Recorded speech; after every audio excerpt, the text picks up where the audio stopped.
Hi everyone, today is the last day of the normal curve. Our goal for today is going to be the same as yesterday. We're going to use the calculator and then we're going to use the percentages to find information based off of population.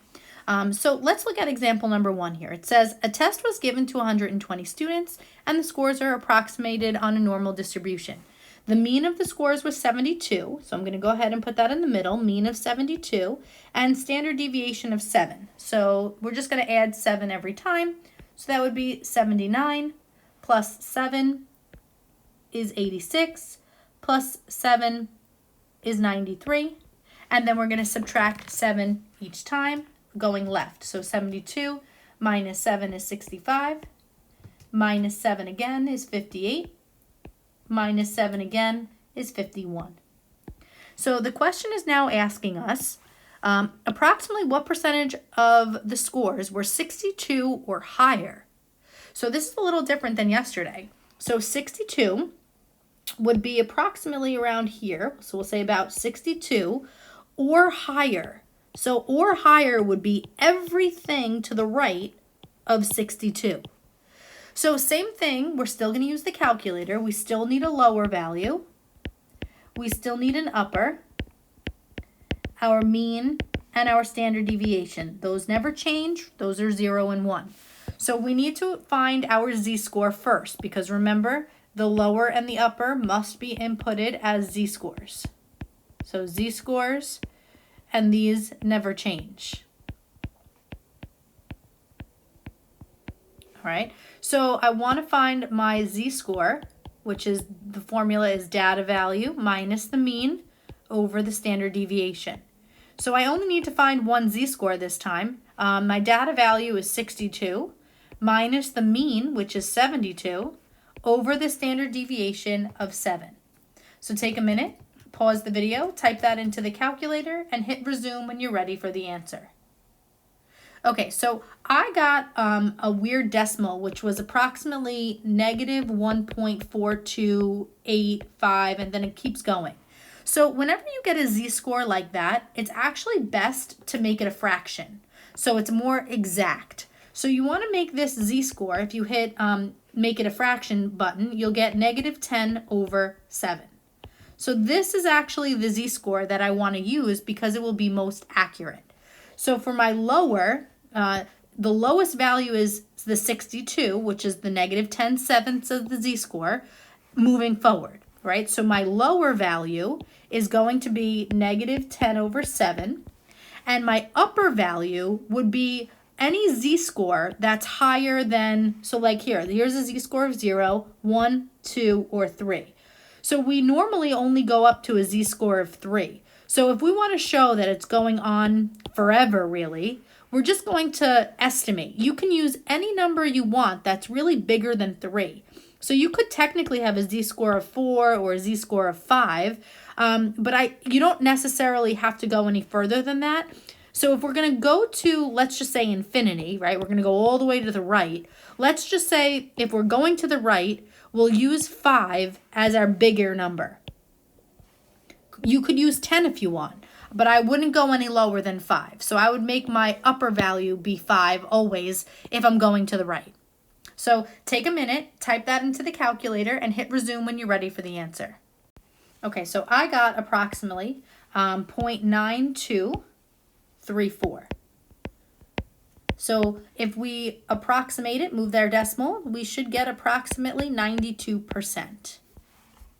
And then last but not least is how many students would score a 62 or higher. Well, they tell us in the beginning that there's 120 students total. So we take the total number of students, 120, and multiply it by the decimal, 0.9234. So again, take a minute, type that into the calculator, and then hit resume when you're ready for the answer. All right, so I got approximately 110.8, which again, I know you can't have 0.8 of a person, but let's just for round numbers, round it like normal. So 111 students would be our final answer. Perfect. Let's try another one. Okay, so example number 2 says, the weight of a bag of pears at a local market averages 8 pounds with a standard deviation of 0.5. The weights of all of the bags of the pears at the market closely follow a normal distribution. So determine what percentage of bags to the nearest integer weighed less than 8.45 pounds. So I'm going to go ahead and set up my picture. So my mean is 8 pounds. Standard deviation of 0.5 would make this 8.5, make this 9, and make this 9.5. Going back, 7.5, 7, and 6.5. So I want to determine the percentage of bags that are less than 8.45 pounds. So 8.45 is probably somewhere right about here.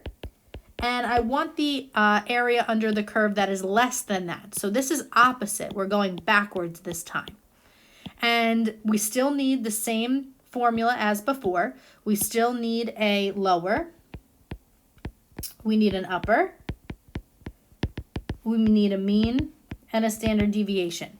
Remember, the mean and the standard deviation never change. And we need to calculate our z-score. So remember, the formula for z-score is data value minus the mean over standard deviation.